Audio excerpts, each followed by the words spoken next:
তেল ছাড়া আটার এই হেলদি নাস্তাটি তৈরি করার জন্য সবার প্রথমে আমি এখানে 1 বাটি আটা নিয়ে নিচ্ছি।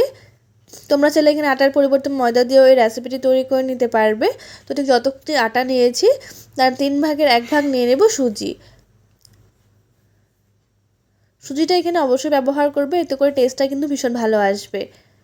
তারপর এর মধ্যে দিয়ে দিচ্ছি স্বাদ অনুযায়ী নুন, আর দিয়ে দেব 1 টেবিল চামচ পরিমাণ ঘি। এই ঘিটা দিলে কিন্তু এর ফ্লেভারটা ভীষণ ভালো লাগে, যেহেতু তেল ছাড়া, তাই 1 চামচ ঘি কিংবা বাটার ব্যবহার করলে কিন্তু এই স্বাদটা অনেকটাই ভালো আসবে। তথাপি ওই ঘিটা সম্পূর্ণ অপশনাল।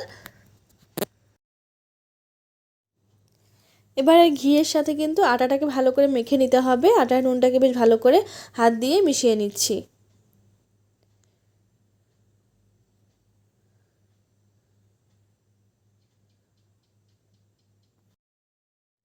ঘিটা ভালো করে মিশিয়ে নেবার পর এর মধ্যে দিয়ে দিচ্ছি পরিমাণ মতো দুধ।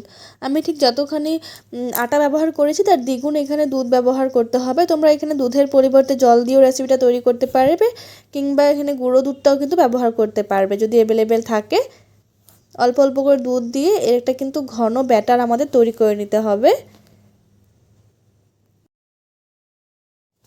আমি চামচ থেকে এবার হাত দিয়ে কিন্তু ভালোভাবে মিশিয়ে নিচ্ছি, যাতে এর মধ্যে কোনো রকমের দানা দানা ভাব থেকে না যায়, আর সুজির যে একটা দানা ভাব আছে সেটাও কিন্তু পুরোপুরি চলে যাবে এভাবে হাত দিয়ে ভালো করে মেখে নিলে।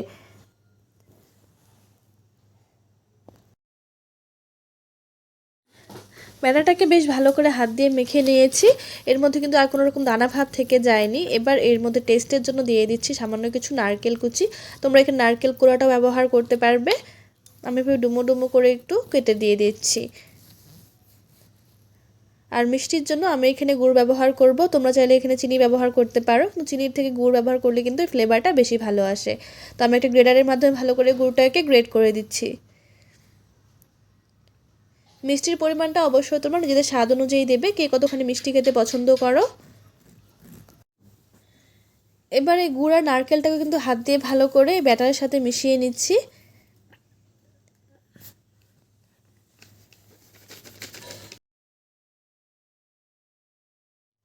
নারকেল আর গুড় একসাথে ভালো করে মিশিয়ে নেবার পর এটাকে সুপার সফট এবং স্পঞ্জি তৈরি করার জন্য এর মধ্যে দিয়ে দেবো খুবই সামান্য পরিমাণে একটু বেকিং পাউডার। বেকিং সোডা না, বেকিং পাউডার দিয়েছি। তোমরা চাইলে এখানে ইনো ব্যবহার করতে পারো, আর যদি ইনো বেকিং পাউডার কিছু না থাকে সেক্ষেত্রে এটা কিন্তু বেকিং পাউডার ছাড়াও তৈরি করে নিতে পারবে। ভীষণ ভালো লাগে খেতে, খুবই চটজলদি তৈরি হয়ে যাবে রেসিপিটি কোনো রকম তেল ছাড়াই। আমি তোমাদের আর দুই রকমভাবে এই রেসিপিটি তৈরি করে দেখাবো। প্রথম একটি শুকনো তাওয়ার মধ্যে ভালো করে একটু তেল ব্রাশ করে দেবো, খুবই নামমাত্র পরিমাণ। তাওয়াটা গরম হয়ে গেলে এর মধ্যে অল্প অল্প করে ব্যাটার এভাবে ছড়িয়ে দেবো। তোমরা বড় করেও তৈরি করে নিতে পারো, আমি ছোট ছোট সাইজে তৈরি করে নেব।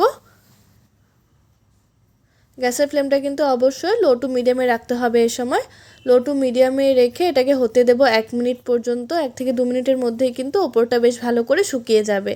খুব বেশি একটা সময় লাগবে না এটা তৈরি করতে। কিছুক্ষণের মধ্যেই দেখো ওপরটা কিন্তু পুরোপুরি শুকিয়ে যাচ্ছে। এভাবে এক পিঠ শুকিয়ে যাবার পর আমি এভাবে উল্টে দিয়েছি। উল্টে পাল্টে দু পিঠেই কিন্তু বেশ লালচে করে একটু ভেজে তুলে নেব। তোমরা এভাবে ওটাকে বানিয়ে খেতে পারবে। অন্যদিকে সামান্য একটু তেল গরম করে কিন্তু তেলের মধ্যে ওইভাবে গোল গোল করে তোমরা ভেজে নিতে পারবে, সেটা খেতেও কিন্তু ভীষণ ভালো লাগে। এক পিঠ ভাজা হয়ে গেলে আরেক পিঠ উল্টে দেবো। এভাবে ঠিক দু পিঠে কিন্তু লালচে করে ভেজে তুলে নেব। তোমাদের কোন পদ্ধতিটা ভালো লেগেছে অবশ্যই আমাকে কমেন্টস করে জানিও। আমি তোমাদের একটা দেখিয়ে দিচ্ছি কেমন হয়েছে। সুপার সফট হয়েছে, দেখতে তোমরা বুঝতেই পারছো, মুখে দিলেই কিন্তু মিলিয়ে যাবে। তো ভিডিওটি শেষ পর্যন্ত দেখার জন্য অনেক অনেক ধন্যবাদ।